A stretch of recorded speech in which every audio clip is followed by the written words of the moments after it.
as much about the photographers who captured hip-hop history as it is about the artists who created its music. A lot of times, the photographers weren't professionally trained per se, but they were part of the culture. And so when hip hop started, in the Bronx in the 70s, they were right there. Hip hop wasn't on the radio yet. You had to go to parks, roller rinks, local DJ spaces to even hear it. And it was just this, music of everyday people. LA, by the way, has its own historic corner in the exhibit. You can see in the photos this moment, right, where LA kind of comes into its own. It looked different. It had like the white tees, the Dickies, the car culture, the tattoo culture, the lowrider culture. Like that was very much an LA signature. Rest in peace, Nipsey. Pictures like that of the late Nipsey Hussle capture that LA moment, and there are so many LA moments. I love when you can see the neighborhoods and really the places that made LA hip-hop. Altogether, more than 100 historic photos capturing iconic hip-hop artists. Not bad for a musical tradition few thought would last. But last it has, influencing many other types of music. Hip-hop always just portrayed itself as being raw and real and speaking truth to power. People connect to that. Fast forward now to it being a dominant, global phenomenon. The exhibit at the Annenberg Space for Photography stays open until August 18th of this year, and it's free. The South LA community got together to rededicate a beloved neighborhood park. From carnival games, dunk tank, face painting, and lucha libre wrestlers. It was fun for the entire family.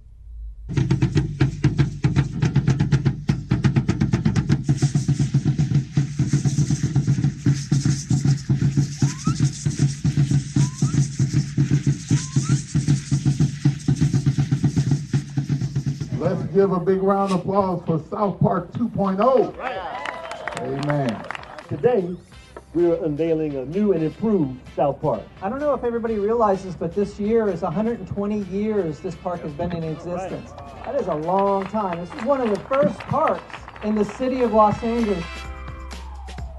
The LA Times call it the Monte Carlo of Los Angeles, minus the wicked jingle of the coin. I live right here in the neighborhood, so I've been aware of this park since the late 50s. Our parents used to bring us here when we were kids.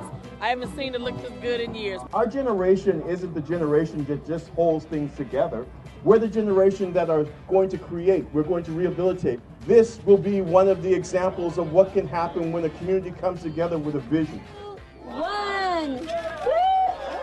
My message to the community is these weren't dollars that Kern Price or Eric Garcetti had. These are your tax dollars. And because we're spending your tax dollars in your community, now it's your responsibility. Keep it clean, keep it safe, and use it. A park loves to be loved.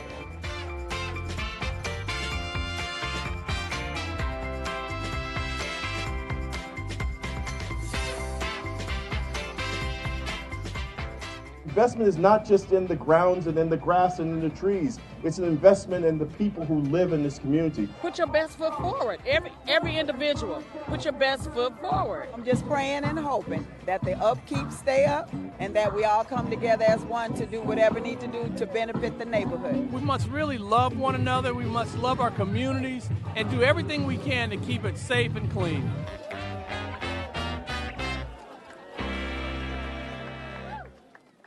There was even more family fun at the city's Earth Day celebration as folks learned about conservation and even brought home some trees.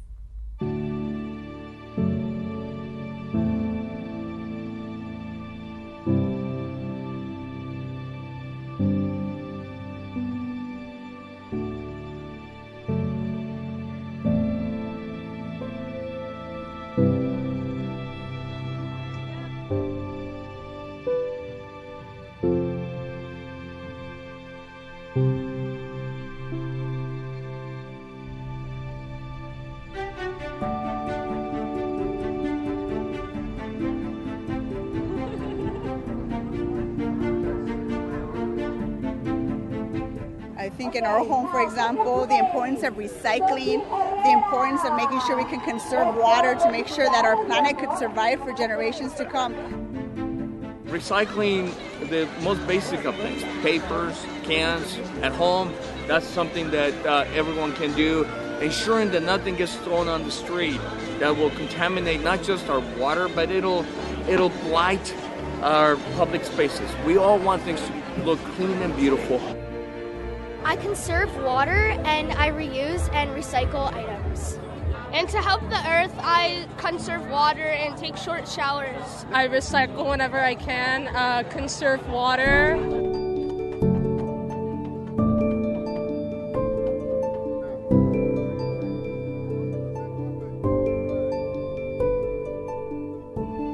Earth Day should actually be every day.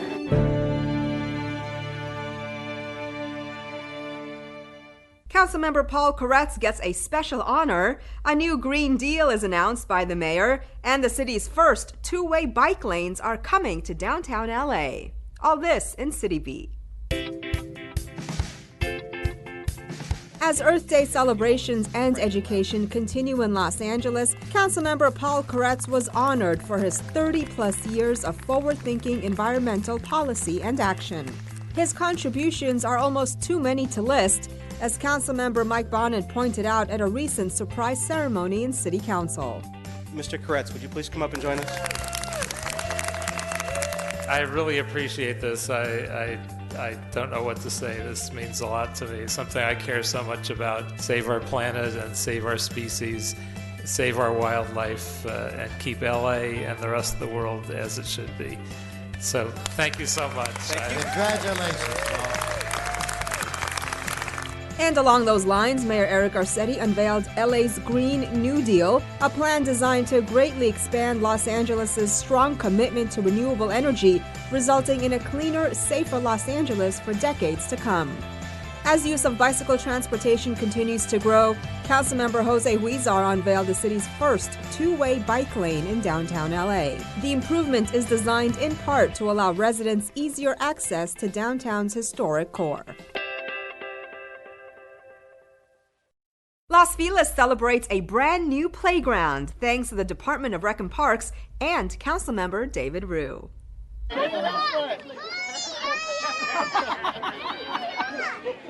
right, we're going to get started because I honestly do not want to take these 3-year-olds on. 3, 2, 1,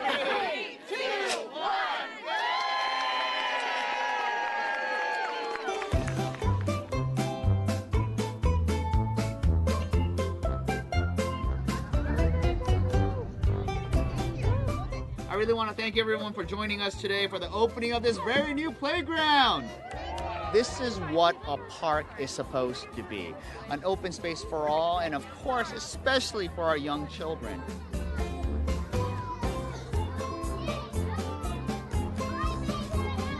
What do you think?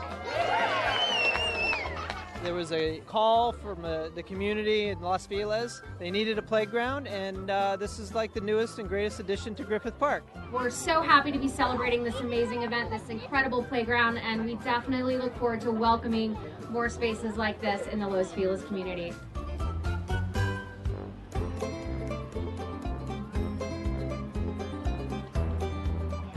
Playgrounds are the very first introduction of our kids to the parks. Our goal is when we get the kids coming into the park through the playground, then we're able to introduce them to the other really magical pieces of the park system. I always like the saying that we need more green time and less screen time. This means so much to me because when I was growing up as a child, we lived in a 2-bedroom, 700 square foot apartment, and we had no front yard or backyard, and it was parks. It was public parks, in particular Griffith Park, where I came to play.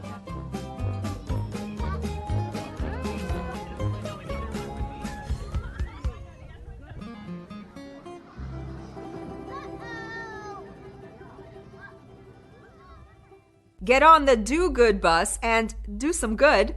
A citywide open firehouse celebration kicks off, and get ready to move to the beat as Summer of Salsa returns. All this and things to do. If you've been wanting to get involved in your community but haven't been sure where to start, then just hop on the Do Good bus. You'll meet like-minded folks for a day of games, fun, and a volunteer opportunity at a mystery location. Try out the Do Good bus on Saturday, May 11th from 8:15 a.m. The latest pack of do-gooders board the bus at Echo Park Lake on 751 Echo Park Avenue. For more details, check out their listing on Eventbrite.com. You're invited to bring the entire family for the LAFD Fire Service Day 2019. A citywide open firehouse celebration. Get to know your local fire crews in this 2019 LAFD Fire Service Day, happening Saturday, May 11th from 10 a.m. to 4 p.m. To locate your nearest fire station, visit lafd.org/station/station-results. La Plaza de Cultura y Artes invites you to Summer of Salsa, a free concert series held at this historic open-air venue. Gracing the stage on May 10th will be Ricardo Lembo and Maquina Loca. Summer of Salsa featuring Ricardo Lembo and Maquina Loca takes place Friday, May 10th, beginning at 6 p.m. For more info, visit lapca.org. And that's a look at some things to do.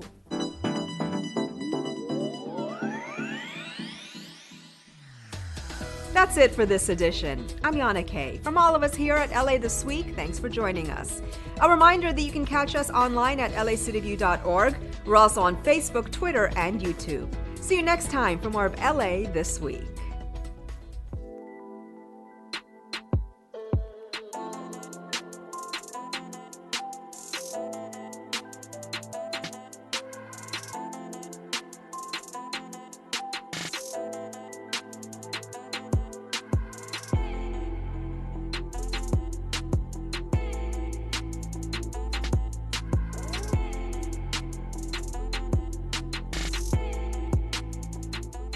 Hi, I'm Kat Packer with the Department of Cannabis Regulation.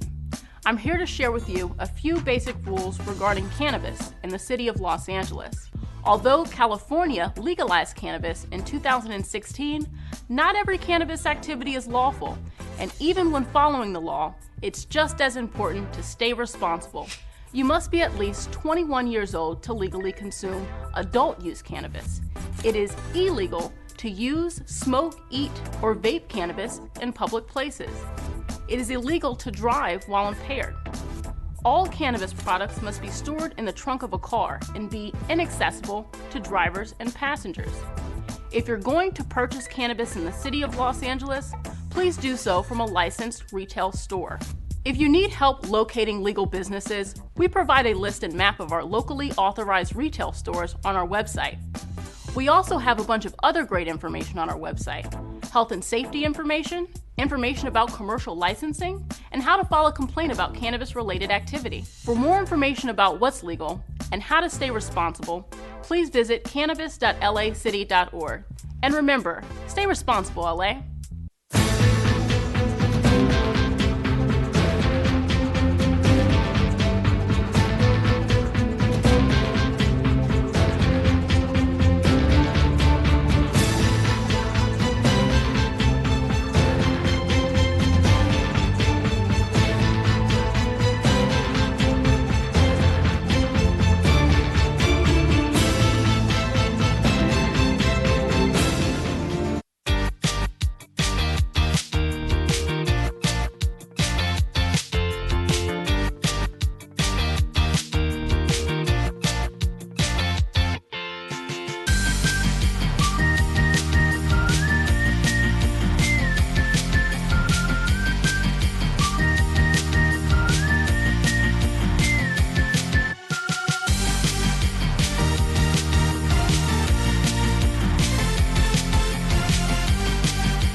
Good morning. Good morning. Today is Tuesday, May 7th. I want to welcome everyone to City Hall. Madam Clerk, we do have a quorum. Would you call a roll? Blumenfield, Bonin, Buscaino, Cedillo, Heristason, Weezer, Koretz, Krikorian, Martinez, O'Farrell, Price, Rodriguez, Rue, Smith, Wesson. 10 members present and a quorum, Mr. President. First order of business. Approval of the minutes. Bonin moves, Blumenfield seconds. Next. Commendatory resolutions for approval. O'Farrell moves, Price seconds. Next. And Mr. President, today is Tuesday and time for the flag salute. Okay, why don't we all rise for our flag salute? We'll be led today by Mr. O'Farrell. All rise for the flag salute. Thank you, Mr. President. Please place your hand on your heart. Ready? Begin.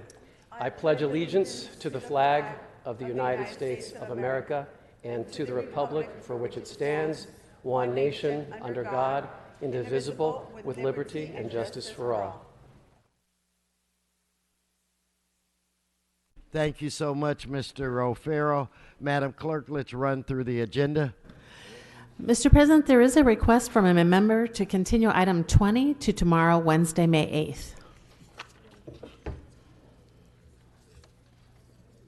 8th. Could you repeat that? Yes, there is a request to continue item 20 to Wednesday, May 8th. So ordered. Items 1 through 8 are items noticed for public hearing. There are cards on all items. Okay, let's move to the next section. Items 9 through 11 are items for which public hearings have been held. Okay, let's prepare to vote on these items. If you would please open the roll, close the roll, tabulate the vote. 10 ayes. Thank you. Continue. Items 12 through 33 are items for which public hearings have not been held. 10 votes are required for consideration. Okay, so without objection, those items are now before this body. Do you have cards on these items? There are cards on items 17, 19, 21, 23, 25, 26, 27, 28, 29, 30, 31, and 32. Okay, let's hold those items and vote on the remaining items. Let's open the roll, close the roll, tabulate the vote. 10 ayes. That brings us where? And Mr. President, the ordinances will be held over 1 week unless reconsidered with 12 members. Okay. In the event we get to that number, please remind me. And then in the meantime, Mr. President, that takes council back to presentations, items called special or general public comment. Okay, let's start off with Mr. Previn. We're going to do public comment, multi. Mr. Previn, you have items 1, 2, 3. You have items 1 through 8, 17, 19, 21 through 32 in your general public comment. Thank you, sir. It's Eric Previn from Studio City. It's nice to see some young students down here today. Very exciting. I think it's from Birmingham, so congratulations to that great team. 28, I'll just take a quick look. We've got I believe it's the great new ninth. Mr. Price is issuing a refund of $50,000 to the West LA Community Development Corporation Restore Neighborhoods. Now, I'm not quite sure how that works, but we're excited to see that they're getting some money back from the city, $50,000. And we're also got out on Whitsett, a little north of where I am, near Krikorian's constituents, there's a $50,000 lighting, looks like it's a lighting, sorry, it's not, it's for uniform patrol for the Whitsett soccer complex. He was also inquiring about lighting on that area, I guess yesterday at the budget meeting. Good work to light up the area and shine lights on all these things. You got a lot of items today that are speakable on the agenda, which raises questions. Very happy to see the retroactive, because this is the right kind of thing to do. It sounds like you hosted on May 2nd some kind of it looked like it was a graduation, which I love to see, from the Women's Public Policy Institute, African American Women's Public Policy. Good work, sir. That is a great idea. In the future, just on a best practices method, you approve that in advance, as opposed to because what could your colleague say other than let's go for it? It's a very small cost, and I certainly do appreciate it. Going back to the beginning of your agenda, you have a little bit of a liquor license thing going on over in Rue's district, I guess, over on Franklin. Now, sir, I read that even though we've made enormous strides with Vision Zero, drunk driving is up. I know that Mayor Garcetti and Koretz are having a little dialogue about whether or not we want to keep liquor places open beyond the 2 a.m. and that there's an ordinance upstate where we can weigh in on that. They're trying to make it so that big cities have a choice. But the problem is that nobody's going to choose to bring it down below 2 a.m. And people in the neighborhoods, and folks, there was that poor, frankly, person who got hit by a truck with a scooter at 3:40 in the morning. I just think when people are out drinking late at night, it becomes a public safety issue. So I don't know.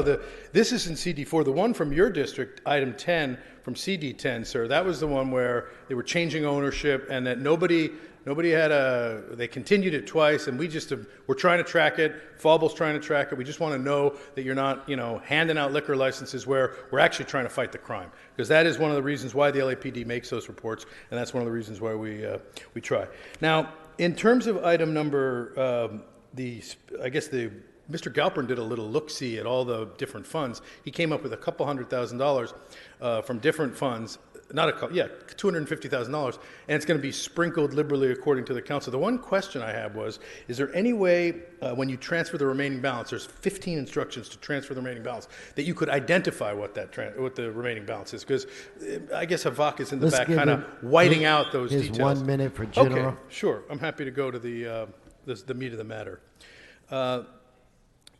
The County of LA administers the property tax and all the taxes, and CRLA, Mr. Cedillo will educate us later, is a great opportunity to fix blight all over. Unfortunately, the way the cities were tabulating, the county was tabulating, resulted in a big lawsuit. And last week, you guys settled it. But unfortunately, the city is going to be paying to LAUSD, and I think Mayor Garcetti's happy about it because we're trying to work together. $20 million. I hope the LA Times heard that because I didn't see anything about it. Mr. Bloom covers the LAUSD. Now, this is money that the county is holding, and they're going to deduct that amount from the amount that we could push out into our community. So the question is, what is going on with that? And why was that done in a closed session practice where I've engaged with your city attorney and Krikorian? I don't believe that the way you're doing it, the calling it out in live session late in the meeting after the other ones, is compliant, frankly, because I think that the people are entitled to be able to weigh in when you announce that you're going to spend $20 million, whether it's this way or that way. And thanks to Greg Luke, who represented LAUSD. Thank you. Thank you, Mr. Previn. Mr. Sachs, are you here? Mr. Arnold Sachs?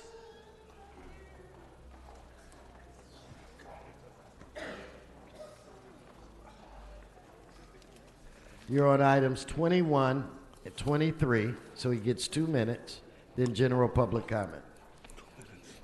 Well, thank you, sir.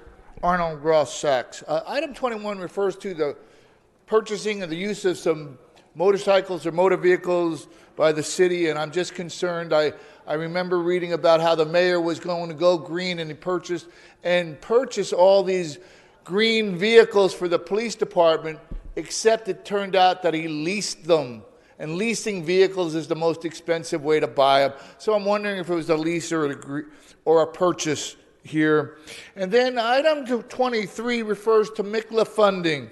And I'm really concerned about that. You know, there was a special meeting of the MICLA Corporation last week, and I wanted to go and I missed it. And item 7 refers to repurposing. They were going to do some funding because this item refers to repurposing of funds. It doesn't mention any project. But at this board meeting that I missed, at this meeting, they said they were going to take $250 million in MICLA funds. And $250 million in MICLA funds is exactly the same amount of money, $250 million in HHA funding that they were going to use for the Grand Avenue project. That's low-income funding that they're going to use for the Grand Avenue project. So now it's been repurposed into MICLA funding, and I'm concerned because in this report it says it's a general debt obligation, according to the CAO. Does that mean, if you approve this, that the Grand Avenue project is going to get $250 million of low-income funding that is now called MICLA funding?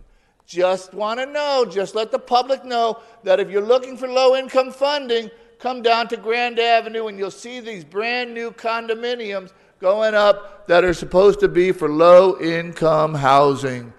The city council hard at work snoring through your life. They're sleeping while you try to figure out what to do with your life. Let's give him his 1 minute. Public comment. So you just missed a presentation about the Olympics. And one of the things Casey Wasserman said, it's the new norm. That's why I was holding up this article about the new normal, presented by Kanye West and Antonio Villaraigosa, who are both partners in MedMen. So this 10% off purchase price, does that become a tax write-off for them too? And Herbie, you ought to know, apparently African Americans and Hispanics can work together, Herb. It's not just one-sided. I know how you played me. I'm going to play you back. Also, Mr. City Attorney, when you sleep through these meetings, that's a crime. You can't sleep through meetings. Check at the county parking lot. They have these signs posted. Sleeping is a misdemeanor. It just says sleeping. It doesn't say where. So while you snore through these meetings, I can claim you were sleeping. Thank you, Mr. Sachs. Thank you very much. Okay, let's bring up Miss Patricia McAllister. You have items 7, 25, 31, then your general public comment. But hold on one second before we start her time. Madam Clerk, let's vote on some items. Let's go items 1 through 6. Open the roll, close the roll, tabulate the vote. 12 ayes. Now we'll do 8, 17, 19, and 24. Open the roll, close the roll, tabulate the vote. 12 ayes. 26, 27, 28, 29, and 30. Open the roll, close the roll, tabulate the vote.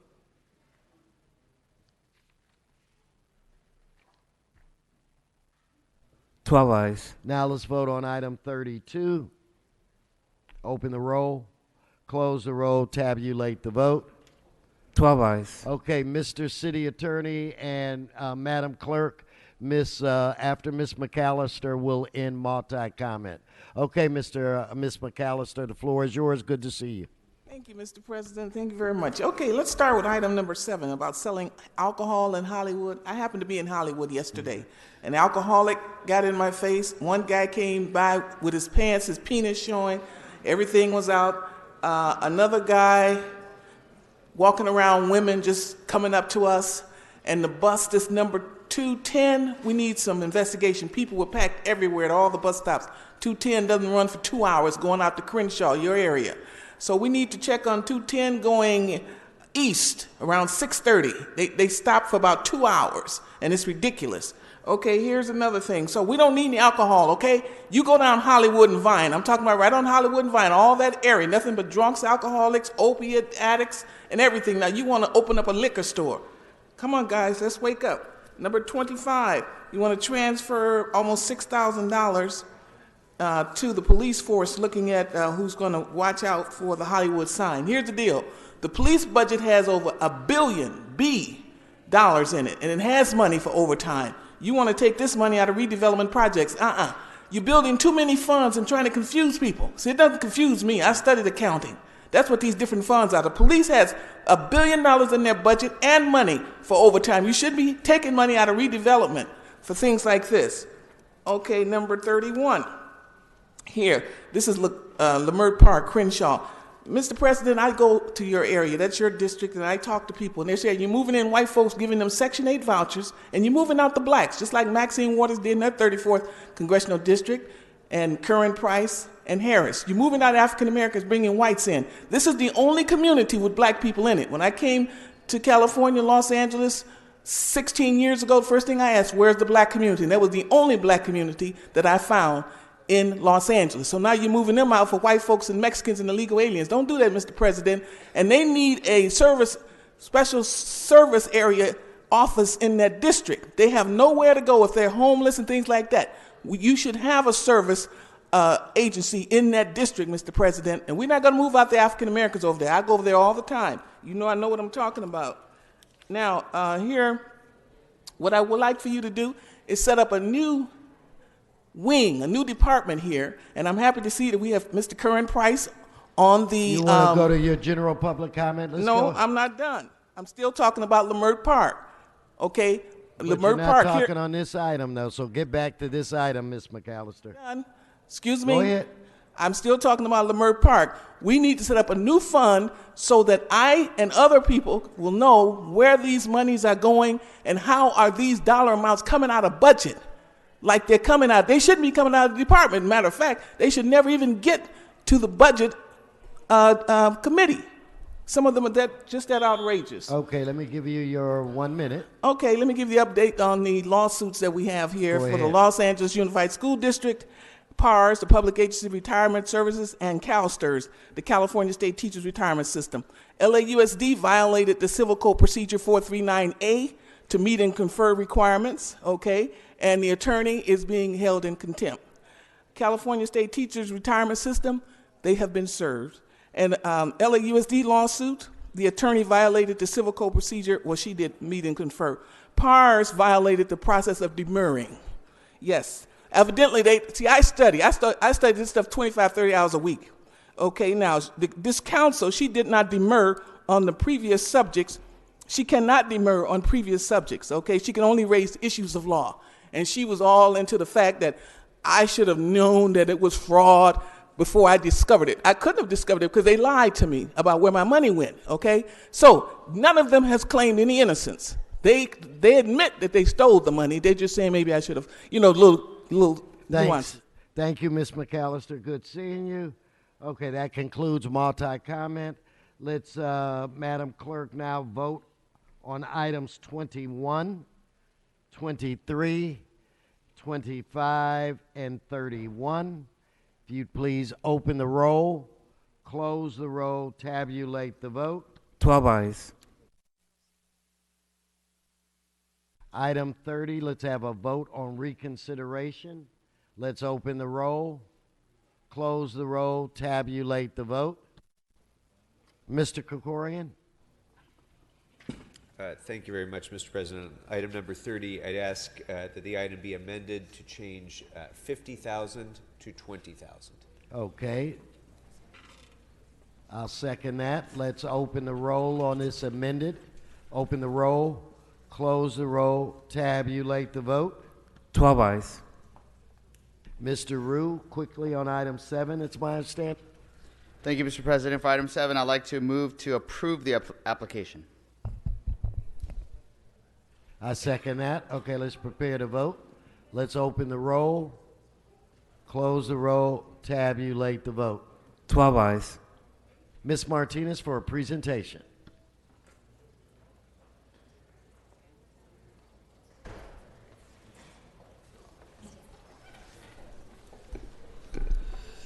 Good morning, colleagues. Good morning, Mr. President. It is an honor to be honoring this amazing school, Birmingham High School, and their athletic program. Birmingham is known for its strength in athletic programs. Its athletic teams are made up of students from different grade levels, and that also includes students from the neighboring school of Daniel Pearl High School. Today, I'm really proud to recognize all of these students and their staff that are assembled here this morning. The young men and women have competed and won city titles in an array of sports, from soccer to wrestling to volleyball and to cheer. They have all put in countless hours of preparation and training to compete and win against their cohorts. Their perseverance has not only made them champions, but it had also pushed them to academically challenge themselves, earning higher average GPAs than most of their competitors. They are born and raised in the San Fernando Valley, and I'm so proud to represent them in my district. For many of these students, they will be the very first to attend, and their families to go off and attend college. And for many of them, it's an opportunity to be able to excel not only in athleticism, but also make sure that they do excel in their academics as well. Their hard work, along with their dedication of their coaches and their faculty, has led Birmingham Athletic Program from earning not only 1, not 2, not 3, but 4 city titles this academic year so far, and I think that deserves a big round of applause.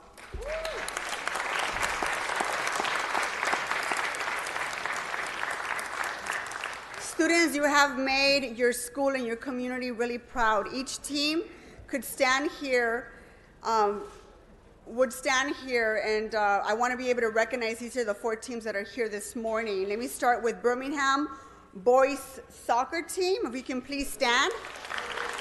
Stand up, guys. Yeah.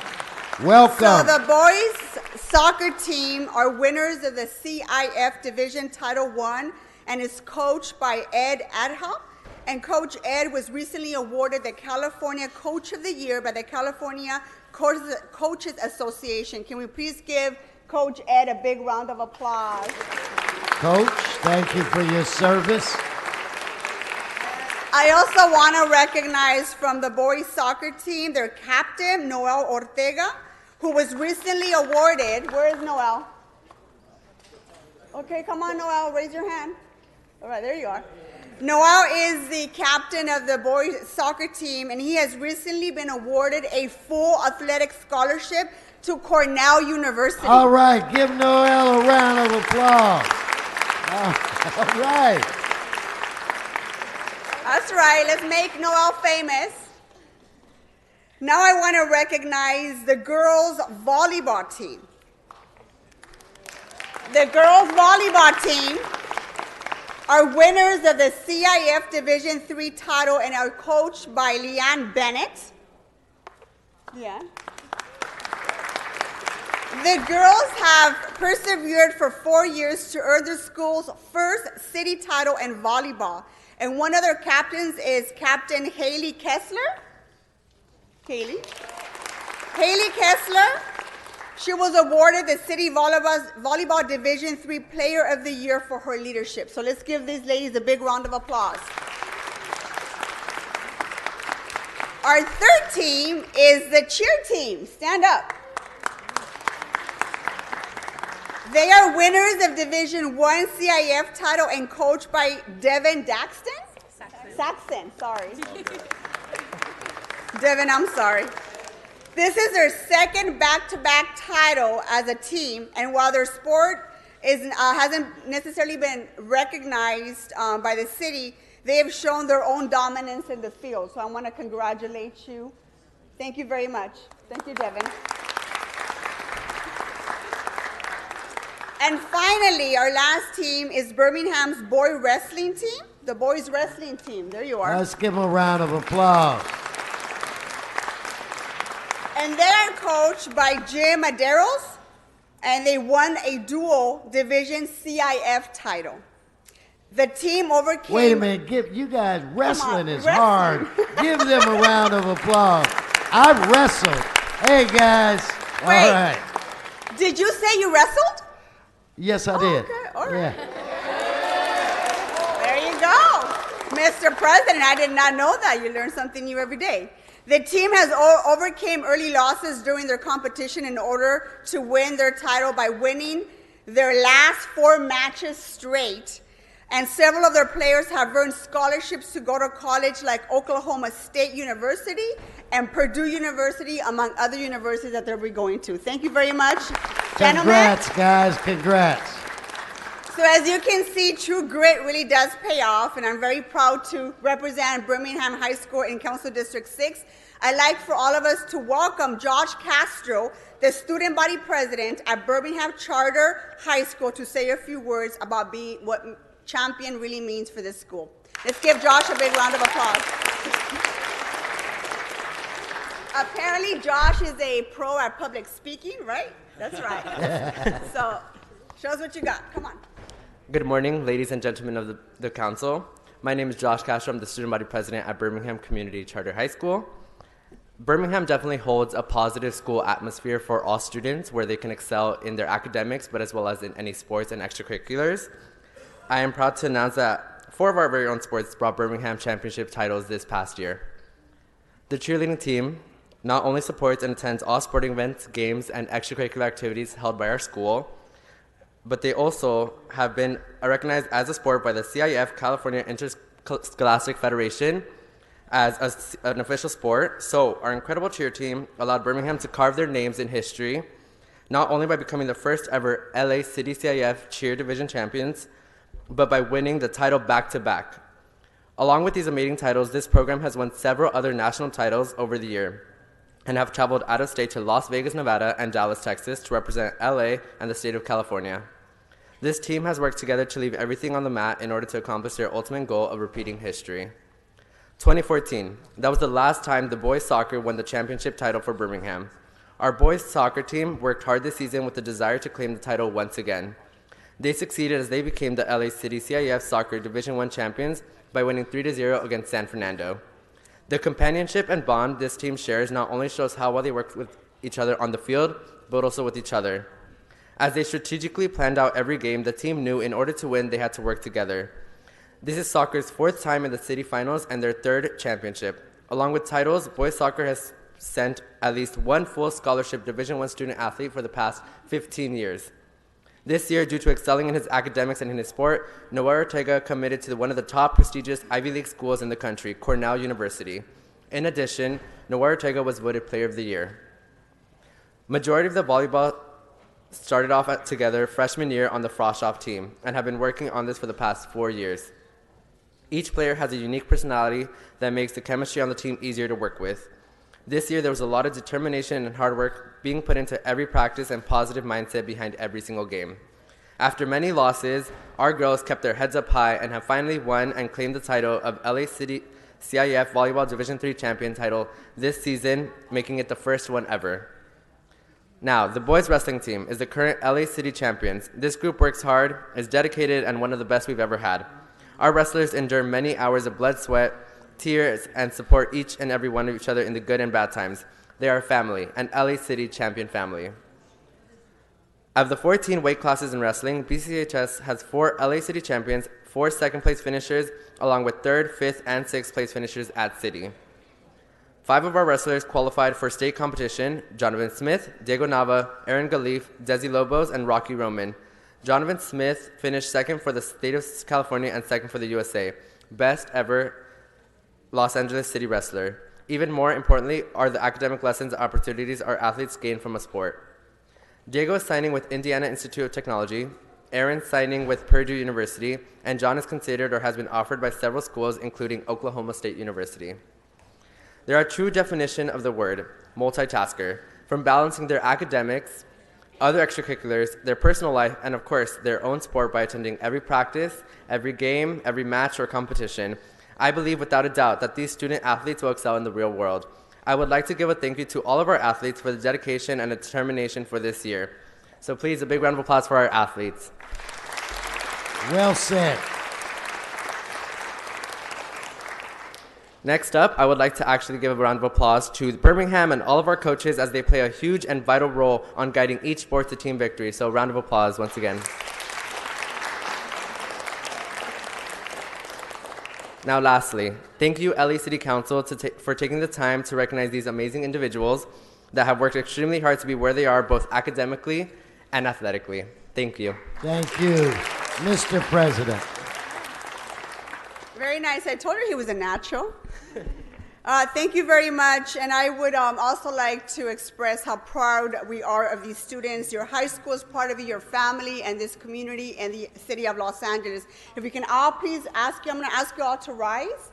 And let's give these young people a big round of applause. You have excelled in your respective field and sports, and I'm sure you're going to do amazing as you move on to college. Thank you very much, Council, for allowing me to recognize this amazing high school who's making amazing, amazing strides in sports. But as you can tell, they also have to keep up with their GPA, and they've gotten accepted to amazing universities throughout our country. So thank you very much, ladies and gentlemen. And now I'm going to present each one with their certificate. Thank you, Council. Congratulations to you all. Let's give them another round of applause. So this is for Team Cheer, Devin. Then we have one for our boys soccer team, Coach Ed.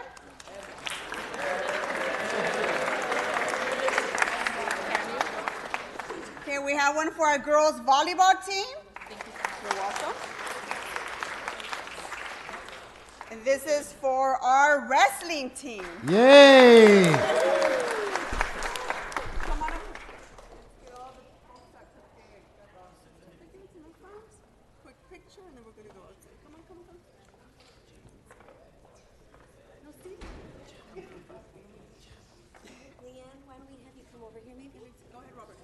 And just for the record, general public comment is over as well. See you guys outside.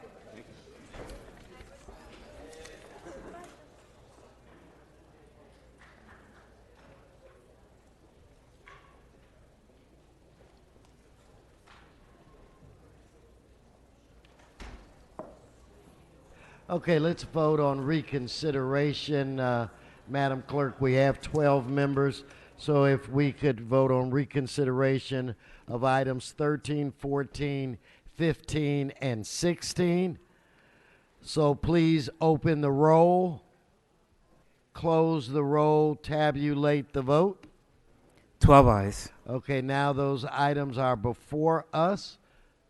Let's vote on the items. Please open the roll, close the roll, tabulate the vote. 12 ayes. Okay, they are approved.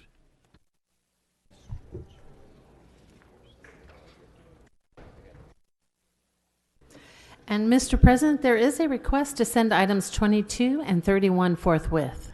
Okay, let's do that.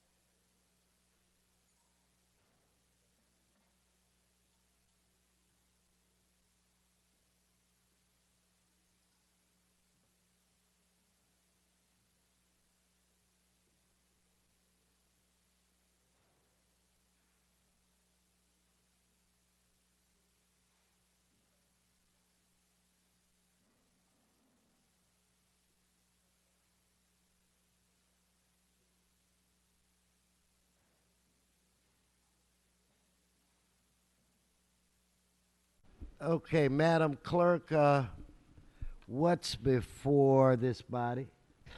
Council has motions for posting and referral. Okay, let's consider them posted and referred. But if I might, I want to go into announcements, and I have an announcement I'd like to make, and I'm going to stand as I make this announcement.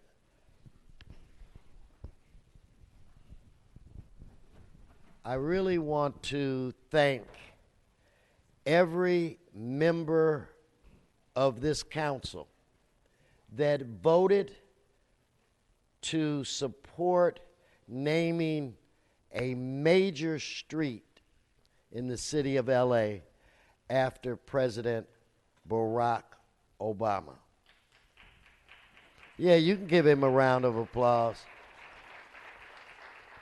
But Mr. Blumenfield, Bob, in fact, I want to make this personal, not business. Bob, thank you so much for coming to the event from the Valley. I can't say enough about Mr. Harris Dawson and Mr. Price, who stood with me every step of the way as we put this street renaming in place.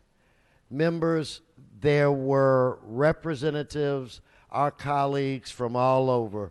Wendy Carrillo from the Assembly was there. We had Mayor James Butts from Inglewood, Mayor Asia Brown from Compton. We even had the sole Democrat from the Orange County Board of Supervisors there.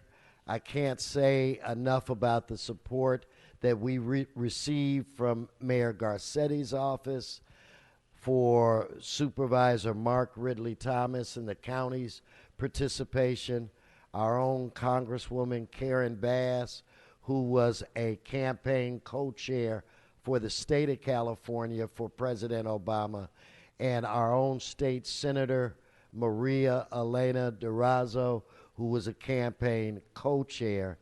And the Urban League was a huge, huge partner, and their president and CEO, Michael Lawson, who is a former Obama ambassador.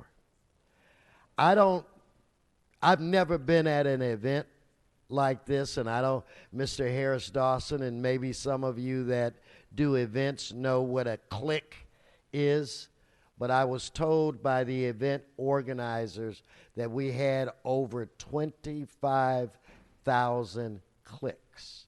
So that means that over 25,000 people attended this renaming ceremony, and that's not including all of the volunteers or all of the performers or their staff or all of the creative neighborhood people that were able to avoid going through the clicks. So I do believe that we had over 25,000 people there.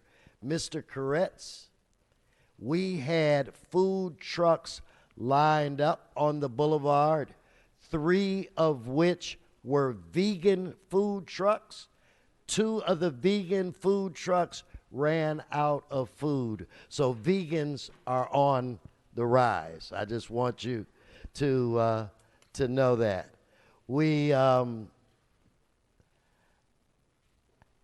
It was the best that America had to offer.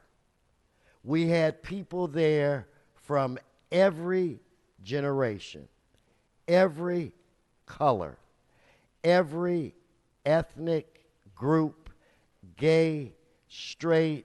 We were all in the house, and it was a phenomenal event.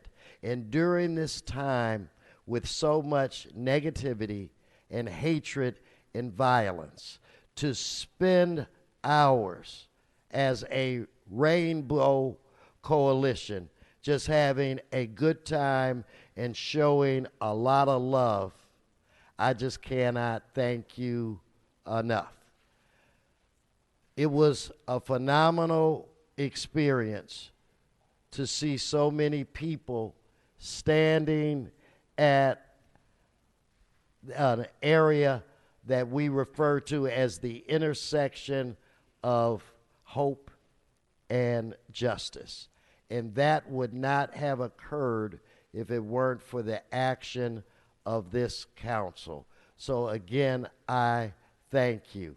And I say to Mr. O'Farrell, I say to Mr. Bonin, I say to Mr. Cedillo, I say to Monica, I say to Nuri, I say to David, when that day comes, and it will come, when we celebrate our first gay or lesbian president, or our first Latino, or our first woman, or our first Asian American president, I expect to get a front row seat from one of you. So I'm putting my bid in now, and I guarantee that day will come, and that day will come because of a tall, skinny guy with big ears and a funny name that changed the course of this nation. And we should always remember what he said to each and every one of us, no matter how big the job, no matter how big the challenge. Yes, we can. It was a phenomenal day, and on behalf of all of the people that were there and all of the people from the community, I thank each and every one of you. So with that said, Mr. Krikorian, in fact, let me recognize Mr. Harris Dawson. Thank you so much, Mr. President and members, for taking the opportunity in a minute to get the comments on the record. The event on Saturday was very, very special for me.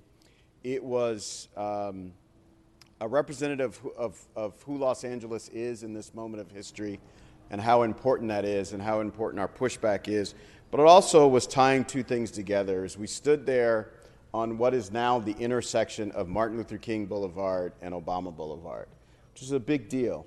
I was a small child. I was just able to read when there was a movement of community activists and rabble-rousers and this young, very energetic and articulate activist who was heading SCLC fought a movement from the outside of City Hall inside to change Santa Barbara Boulevard from Santa Barbara to Martin Luther King. I remember as a kid, people saying, oh, I'm going to always call it Santa Barbara. It's always going to be Santa Barbara to me. It'll never, ever change. And here we stood full circle. That same activist, now a supervisor for the county of Los Angeles, the council president, the mayor of the city, and a state senator standing there from inside the halls of power, initiating a street name change that, again, there were some people in the neighborhood said, it's always going to be rodeo to me. It's always going to be rodeo to me. And being able to think back on the change to Martin Luther King back in the early 1980s to this change, it is just an incredible arc that the city of Los Angeles has been on and that our leadership has been on, and the progressive nature of who we are. We are out front. We're first on $15 an hour. We're first on the environment. We're first, I think, on all the key environment, the key progressive issues of the day. And this street naming was really a symbol for that, and a great party and celebration to mark, one, who we are now, but who we want to be going forward, to America, to California, and to the world. Thank you, Mr. Harris Dawson. Mr. Price? I just want to I want to join both of you, just saying how proud I was to be a part of history, and we weren't alone, as you mentioned, and quite frankly, Mr. President, I think it were more than 25,000. Those are just the ones that got clicked. We know that there was just a tremendous crowd, an outpouring of support and pride, and it really was a rainbow coalition of folks involved and engaged, and I think it certainly hearkened back to some positive, pleasant times when President Obama was president, but also forced us to look forward and address and deal with the challenges and the obstacles and opportunities that are presented. So I'm happy to be a part of that historic time with the thousands and thousands of others, friends who came together to support the cause, who support doing the right thing, and who support community development at its highest form, really making and improving the lives of our families and our kids and our seniors in our communities. So thank you. Thank you for the opportunity, Mr. President. Thank you, Mr. Blumenfield. No, I was so glad to be there and appreciated, not just as a member of this council and the chair of Public Works, seeing one of our streets then change, but as someone like all of us who worked to see Obama become president and all that means for our country. And it's especially in light of the contrast that we see now that is so disheartening every day, where we seem to move more toward division and enabling hate.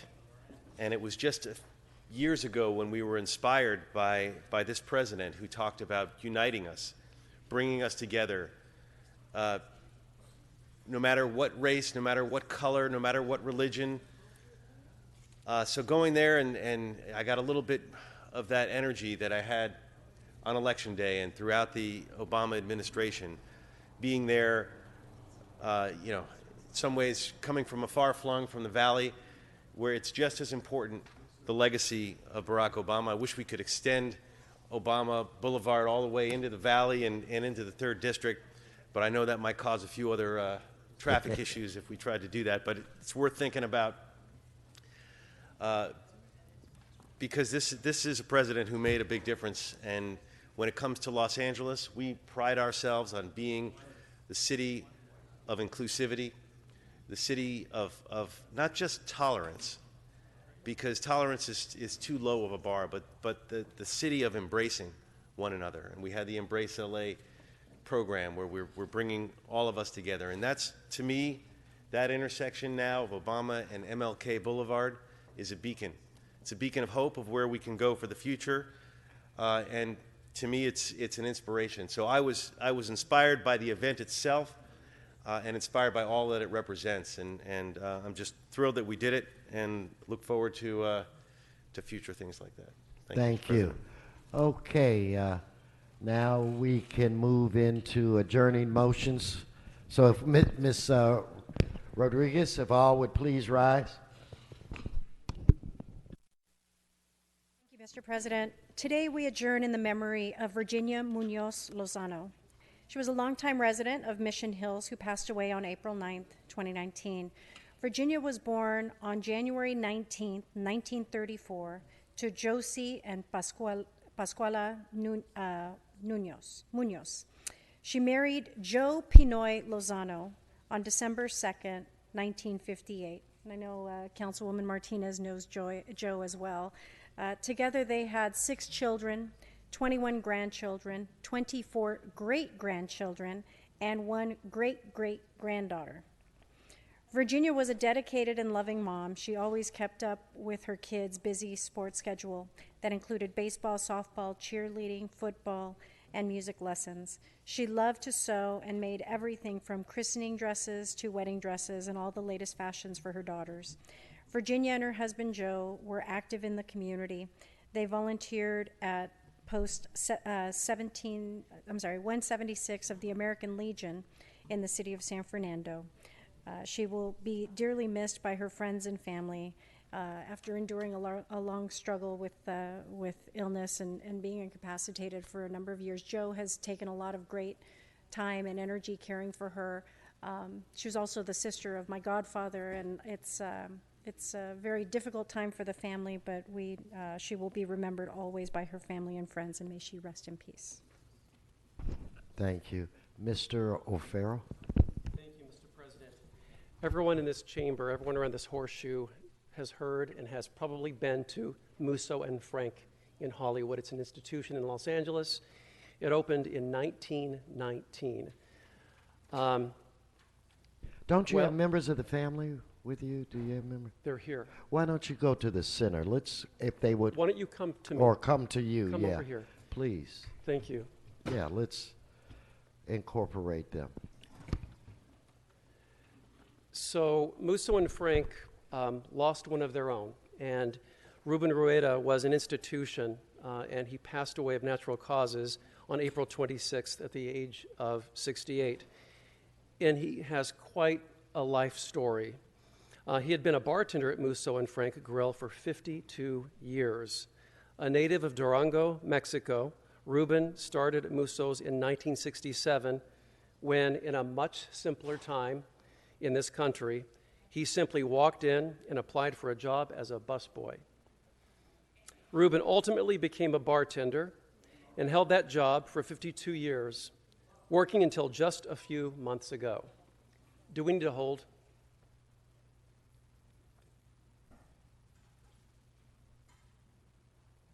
Mr. Herman,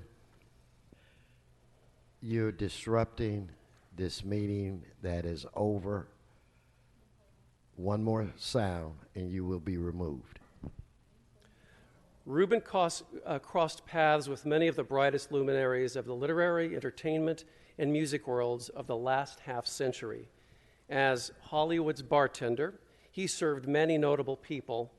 He counted among his regular customers Keith Richards and the entire Rolling Stones, Rock Hudson, Orson Welles, Raymond Burr, Charles Bukowski, who I imagine was there on a very regular basis, Steve McQueen, Gore Vidal, and I would say countless other superstars of the film and entertainment industry. Ruben said this about his job, quote, "Mostly I like to talk to people, and I make people happy. That's my job. But I don't work at Musso and Frank because I want to work in a bar. I work here because I like these people, because I know these people. I work in the greatest place on earth. This is home. I see my customers more than I see my wife. I've been working here almost all my life. I'm a happy guy, and this place is here to stay." Well, indeed it is. Ruben just missed Musso's official centennial celebration this coming September, but we will be thinking of him later this year as we celebrate 100 years at this institution. He is survived by his wife, Maria Olga Rueda, his son, Leonard, who is right here with us, who also works at Musso's as a server and a bookkeeper, his daughter, Cynthia, right here. They're both with us today, and with her two children. And Ruben's grandchildren are Brooke, who is a student at UCLA, and Sebastian, a student currently attending a university in Spain. We're also joined by the owner of Musso and Frank, Mark Echevarria, and his lovely wife, because they knew it was important to be here and that Ruben deserved an official city recognition for being such an important part of this great city and all that he added to our culture in his time here. We appreciate his years of service and friendship to the Hollywood community. Ruben, you and your family are in our thoughts and our prayers and in our hearts. Your legacy of kindness, a strong work ethic, and loyalty to the Hollywood community will benefit us all. Rest in peace, Ruben Rueda, and thank you for the many blessings over 52 years of service at Musso and Frank. Well said, Mr. O'Farrell. Are there any more adjourning motions to my right? Now I'm turning to my left. I do not see any. This meeting's adjourned.